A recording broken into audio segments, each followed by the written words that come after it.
All right, this is Mike Williams of the Seven Figure Blueprint audio series, here with Mrs. Shalena Diva, a best-selling author of Fire Your Friends, a woman's guide to becoming her own best friend. She's an entrepreneur. She's a personal coach. She's a business coach, and I'm going to let her talk more about these different things, to really share her story so you can get it from her perspective. But she's an awesome entrepreneur that I just wanted to bring onto the series for you guys to really get a sense of who she is. So we thank you so much for being here, Shalena. Thank you so much for having me, Mike. Awesome. So tell us exactly, who is Shalena Diva? Who are you? Where your roots come from? Okay, well, Shalena Diva, I am an entrepreneur. I am a mother. I'm a life coach. I'm a business coach. I'm an activist. I started out as a blogger, and I am just a woman who was on a mission to really help as many people as I can, especially women, to uncover their unique gifts and talents and to unleash their inner diva, hence Shalena Diva. And Diva is my four-step process to personal development for women. So the D stands for discover, the I for invest, the V for value, and the A for appreciate your God-given gifts and talents. So that is the personal development side of my business, my company, the Shalena Diva Corporation, which is a personal development company with an emphasis on economic empowerment. So once I take you through the Diva process, where I help you to uncover your unique gifts and talents, it is my company's belief that you can then turn those unique gifts and talents into a viable business. So I then show you how to turn your gifts and talents into a business, because it's our fundamental belief that you are more productive, you are more happy, you are more creative when you are doing things that you love and that come to you most naturally.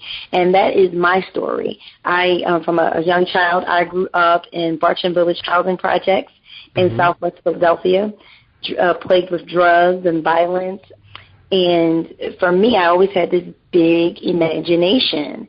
And one of the things I always imagined was that I would be a teacher, that I would go to the White House, and that, you know, even as a young girl, I always knew that the world was bigger than the projects. I just knew that intuitively, the world is bigger. And my father, he impressed upon me the importance of education earlier on. So I was like the 5-year-old who was like reading the encyclopedia or the big thick Bible with the big red letters in it, because my father instilled that in me. So I excelled in school. I was on the honor roll. I went to a magnet high school. I got a scholarship to the University of Pennsylvania in the Ivy League. So not only was I the first person in my family to go to college, but I did it big.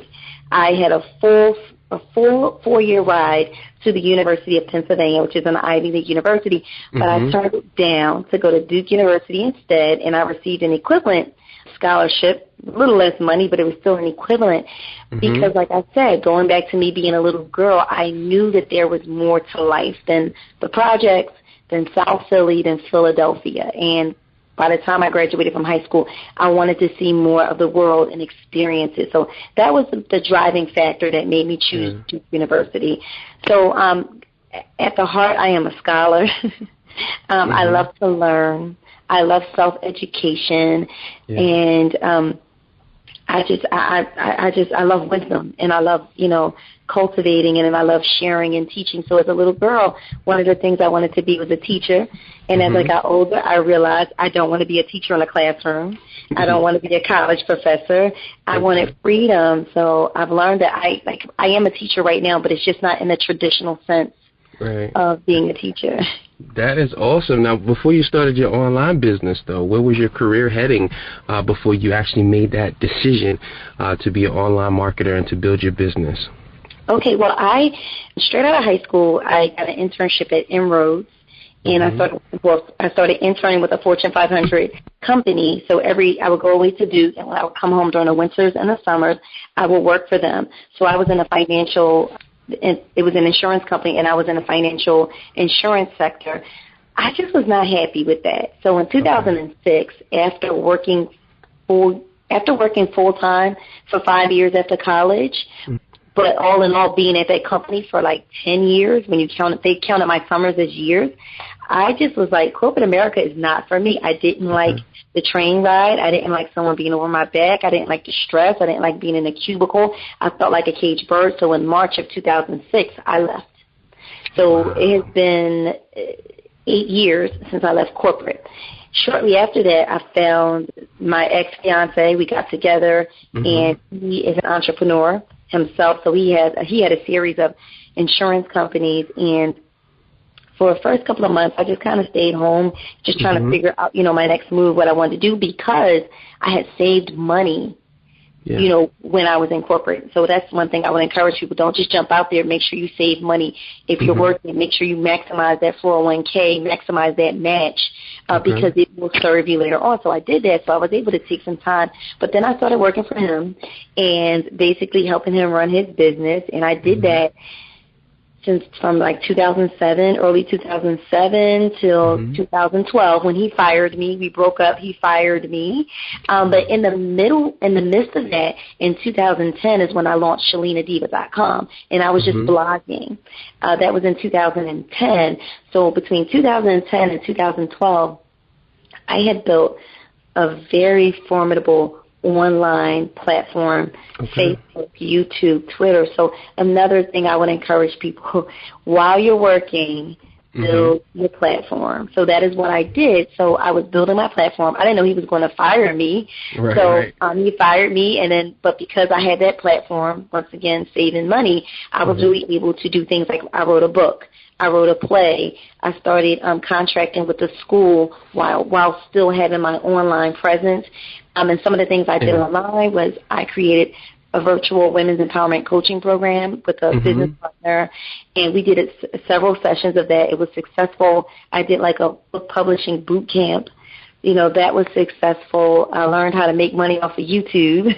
That was successful. So that's what I did probably up until, about this year, 2014. Extremely busy, extremely talented. So I'm pretty sure your ex is upset now because you got over 13 fans on Facebook. I'm going to ask you another question really fast, though. What, out of all of that, you got a lot of different accomplishments. What do you feel was your biggest accomplishment so far utilizing the Internet? Oh, wow. I don't just have one, and I just want to share two quickly, and they are recent. Okay.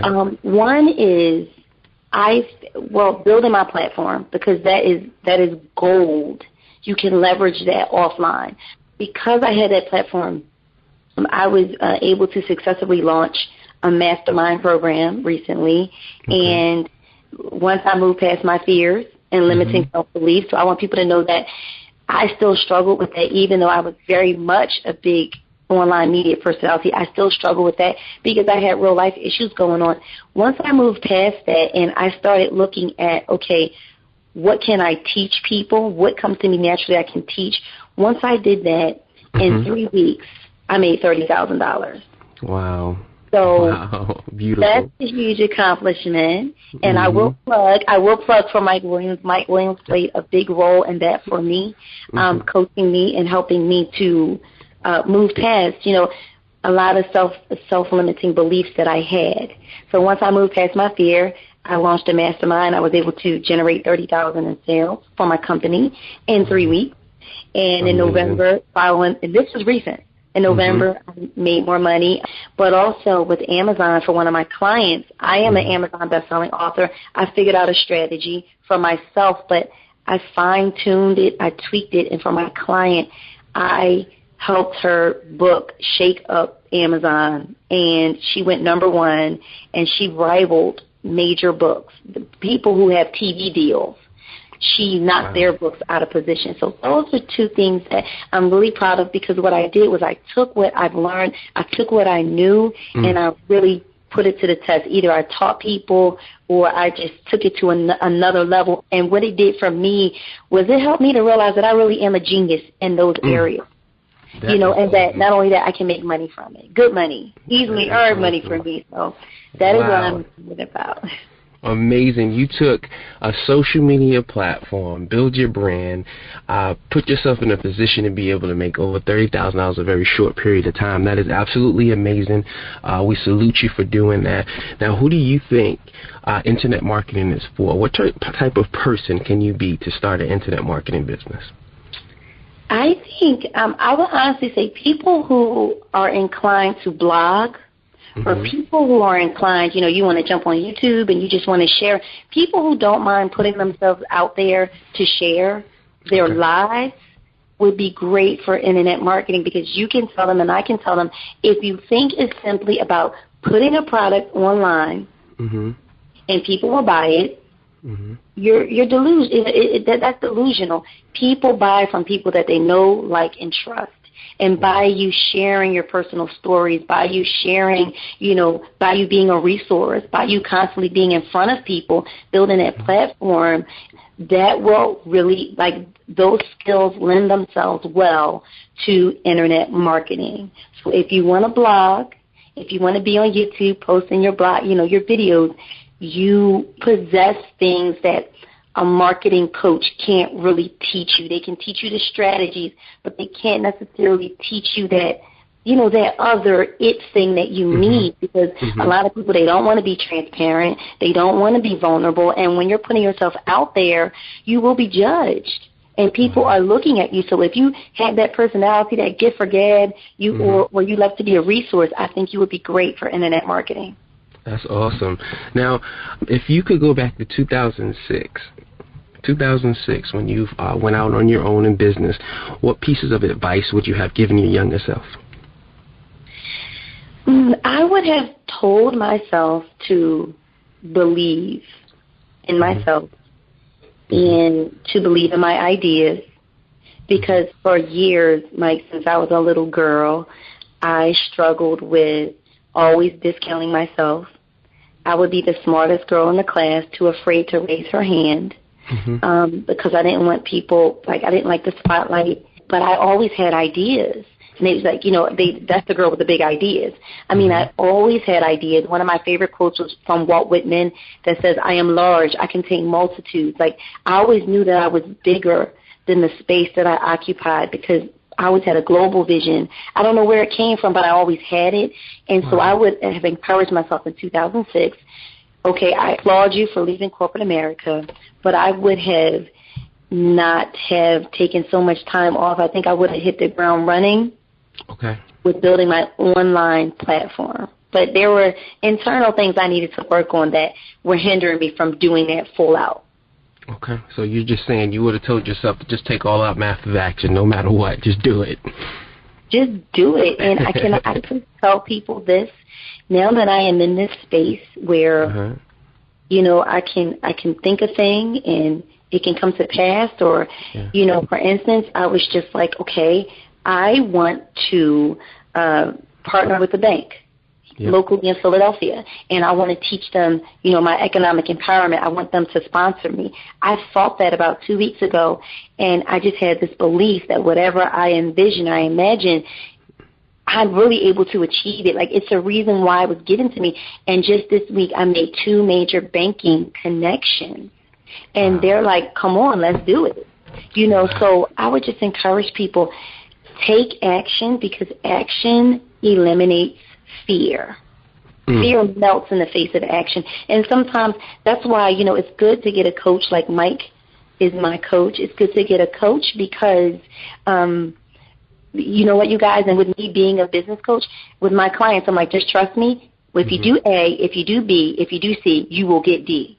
And they're like, but I don't understand. I'm like, no, it's nothing to think about. Just do A, B, and C, and you'll get D. But it's about being action-oriented and also being solution-oriented. You can really start to do that. And the more you do that, you get out of your feelings. You stop waiting for inspiration, and you take action. The more you do that, you will accomplish so much. Wow. I mean, that's awesome that you are very ambitious, very intelligent, but we're going to have a little fun. If you could have one superpower, what would it be? Oh, that was fun. I said, I don't know if this is a superpower, but I would be able to transport myself, instantly. So my thinking was, let's just say I'm in L.A., giving a conference or whatever, giving the keynote. And right when I'm done, I can just, I guess it's transport or teleport, wherever. I can then be in the UK. Nice. I mean, I could do that. Because, I mean, I don't really like traveling, like on a plane. It takes so long. Then you get jet lag. So I could service more people. Just beam me up, Scotty. If I had that. That's cool. I'll be good. That's cool. What's one of the coolest things internet marketing has allowed you to accomplish in your life? My reach is crazy. Like, I'm sure yours is. I mean, I just had someone from Ontario, Canada reach out to me today for coaching. People from India, people from Africa. And when I was speaking to the bank a couple of days ago, I said, listen, I said, I'm looking to expand into a certain area into 2015. He said, oh, yeah, global. I said, but technically I am global. That's right. I have people from all around the world who purchase my products, people who I coach who are not in the United States. Like, none of my clients are in Philadelphia. That's the power of an online platform. That's the power of, you could have a client in Australia or in the UK. Like, with technology, that's possible. So, internet marketing has allowed me to spread my message, for me to be global, and, for me to reach people that normally I would have never probably had the chance to reach before. Wow. So what does somebody like yourself read? What do you read every day, or what's your favorite book? Oh, goodness. You asked me this question, and I cannot give you a favorite. And the reason why, I want to give you guys a quick story. After I told you I was fired from the gig in 2012. I was working for my son's father, and we broke up. It was a toxic relationship. It was time to move on. It was a dead horse. When I left him, it was like my income, my home, my BMW broke down, and I made the decision to let my son stay father because I wanted him to be stable. So technically, you guys, I was homeless for almost 2 years, living with different family members, and, I had this Duke education, and I'm smart, I'm this, I have, this pedigree, but I was like, it was a traumatic experience, and so I'm living with different family members, I'm investing in my dreams, looking crazy, and in 2013, I just got to a point where it was just, like, really tough. I was really understanding, the choice that I made to leave, because I had a lavish lifestyle. Very lavish lifestyle, and I left it. And I'm like, man, I'm staying in these people's houses. I'm used to this, like, living in this mini mansion and driving a Benz or a Beamer, like, and to be walking on a bus. So it was really hard for me, but I stuck to my guns, and I did not go back. But with me not having my son on those weekends, I discovered Jim Rohn on YouTube, and he has since passed. Well, he passed in 2009, but one of his challenges was to read a book a week, because he said, you will be known by the company you keep in the books you read. And he said, read a book a week. I'm like, a book a week? I can't read a book in a week. He's crazy. So my little inner self was like, you don't know what you can do. Yes, you can. You have time on your hands. You don't have a baby. So I said, man, whatever. All right. Well, I had, the Kindle reading app. So I said, well, let me just read The Secrets of the Millionaire Mind. Because I remember I went to a seminar with T. Harv Eker, and I said, okay. And I was right. When a student is ready, the teacher will appear. I was so engrossed in that book. Guess what? I finished it in a week. Nice. Like, I took notes, and I was so hungry. I said, all right, what can I read next? And you guys, literally for 9 months straight, I was reading a book a week. Yes. Books like Think and Grow Rich. Well, Think and Grow Rich, I read that in 2010. But books like Secrets of the Millionaire Mind, The Slight Edge, The Compound Effect, Go for No, 7 Spiritual Laws of Success. What are some other ones? The Greatest Salesman in the World. Richest Man in Babylon. I read and Jim Rohn's book. I read those books cover to cover, and then I would do what it said, go back and read it again. The Alchemist. So I just did a lot of self-education, and I will tell you, I started that in April of 2014. Remember I told you guys I was homeless. Living in business. By February of 2014, I had my own place.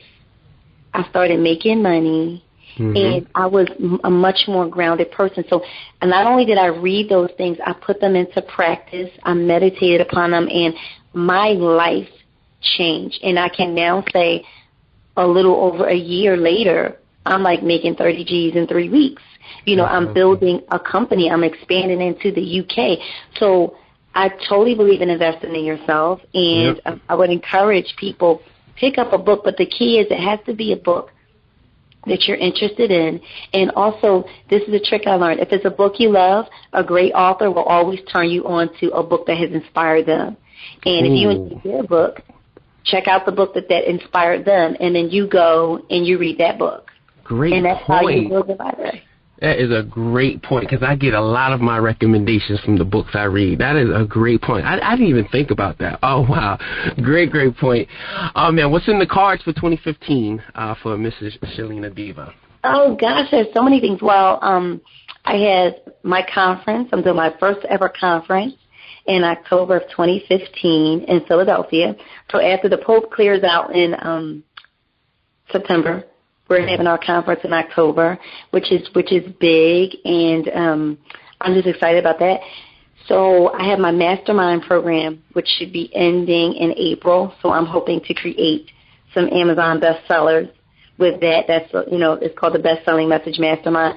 But in the interim, starting in December, I'm working with Mike. I'm going to start marketing my personal development program called Making of a Diva, which will be a 5-week personal development program for women to help them get clear on their purpose and to help them learn some of the valuable skills and life lessons that helped me during my time of being homeless. Also nearly losing my vision, going blind. I had to get emergency eye surgery, being separated from my son, persevering, never giving up. I'm going to pack that all into a 5-week. And locally in Philadelphia, I'm going to be a featured author on a local author showcase. And then we're going to start teaching like an author self-published author boot camp. Then we're going to, so we're going to do, several things. I'm going to the UK in May 2015. I'm hoping to hit the Bahamas as well with my message of personal development and economic empowerment. So we have a lot of things, but they're strategic things that are in the cards for 2015, and I am super excited. Oh, that's awesome. I'm going to ask you 2 more questions before I let you go. But this last question, I don't want you to not necessarily sum up everything that you just told us, but I want to know what that major breakthrough was that catapulted you from an average online earner to a 6-figure earner in such a short period of time. What was that major breakthrough? Wow. And I hope your listeners really want the real, because I can only give you the real. But during the time, just in August of this year, I was just rocked. I mean, I don't know if anyone's ever, you've been through custody or child support. Family court is ugly, especially when the person on the other side, they're vindictive. And, I mean, I've been through it, and I just gotten tired of it, you guys. Like, it's bitter, it's nasty. I got tired of it. And the last straw for me, like I said, I'm a woman, but the judge ordered me to pay my son's father $400 a month. And I'm like, at the time, I don't have that kind of money, but I still made the payments, doing what I had to do. But my son's father decided to take me back for an increase. And I'm like, wait, and like, who does this? And he does not need the money. So I was just really down and out. I didn't know kind of which way to go. And this is around the time I started coaching with Mike. And I was just like, I fought so hard. I mean, like I said, being homeless. And then people ridiculing me, like, oh, what happened to your big ideas?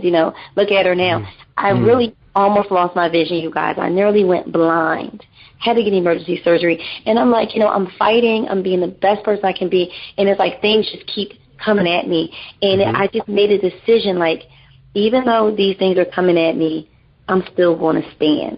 I'm going to stand. I'm really weak right now. I was really weak in my body, but I was like, God, I'm going to stand, because I learned through my trials, I learned how to fight. I learned how to mentally war, because if you're going to be out here, you have to be mentally tough.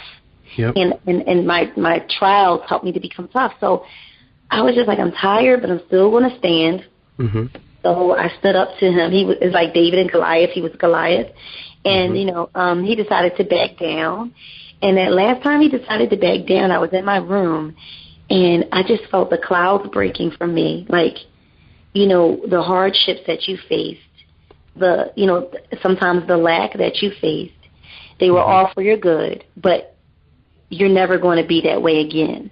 And I was just like, really? Like, wow, because even though I was going through my trials, you guys, I was still showing up online, still encouraging people, still empowering people. Like, I didn't stop, even though there were things going on with me, because I felt the responsibility to those people. So once, I kind of had that break, like, the hard times are behind you.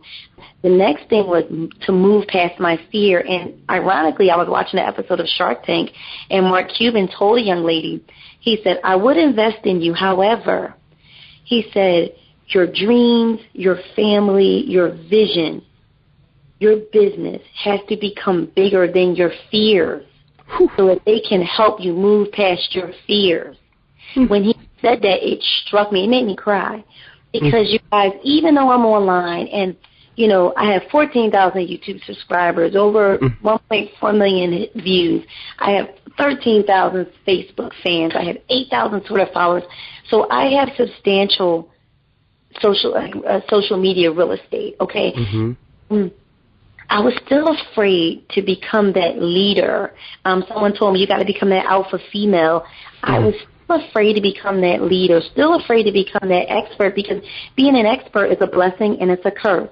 It's a blessing in that you set the trend, but it's a curse because it's a responsibility. When you get up and you teach people and you help them, you are responsible for those people.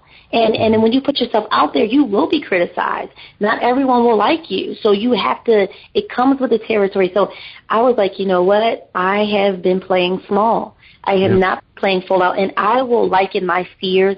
I was coddling, like all August. I was like, but I'm afraid no one's going to purchase my products, or, competition. Competition will kill your business. I'm looking at what other people are doing. I'm like, well, she has all the clients.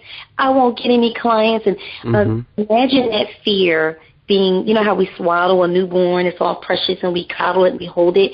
But fear is like that blanket, that coddling. But really what's wrapped in that blanket is a poisonous snake that will kill you. That is what fear is. So many people, they coddle it, but I'm so afraid. But if I put it out there, nobody's going to buy it. Let me tell you something. Fear is expensive, and it isn't worth what you pay. Fear is expensive, and it's not worth what you pay. So I had to take Mark Cuban's advice. I thought about my son, the legacy. I thought about the people who I know I'm meant to serve, and I let that become bigger than my fears, and I moved past it, and I took my first client, and it has been on and popping since then. But there's one piece of advice I would like to give. It's the Bible, and it's Deuteronomy 8:18, and it says, you shall remember the Lord your God, for it is he who gives you power to get wealth, that he may confirm his covenant that he swore to your fathers as it is this day. So I kept meditating, like he's giving me the power to create wealth, because at the time I was trying to apply for jobs, like I got to pay child support, I got to pay rent. And with all my education, my glorious education I described, no one would even call me back. And I just felt God telling me, they're not calling you back because that's not the story that I'm writing for you. I have given you power to create wealth. And so I just said, look at what's in my hand that I can use. And, it was my knowledge. And I turned that into a program. And like I say, the rest is history. That is awesome. Oh, my God, major breakthroughs. You got to be bigger than your fears. That's awesome. Thank you so much, Mrs. Shalena Diva, for being here. We know you got a busy schedule, but you took the time out to do this interview. We thank you for just sharing your story with us, just sharing your knowledge. We look forward to working with you in the future, doing more strategic interviews where we're really talking about how to break down certain things, certain aspects of business. We really look forward to just working and growing with you, because 2015 and beyond, from this interview, we sense some awesome stuff is about to happen. So thank you so much for being here. Thank you. And if people want to follow me or find me on the web, I'm at ShalenaDiva.com. That's S as in Sam, HALENADIVA.com. And all of my social media platforms, they're all Shalena Diva. So it's Facebook.com/Shalena Diva, Twitter at Shalena Diva, Pinterest at Shalena Diva, YouTube Shalena Diva. I think you get the point. So come and visit me, come check me out, inbox me. I will inbox you back, and hopefully I will see you on the web. That's awesome. Have a good day. You too. Bye-bye.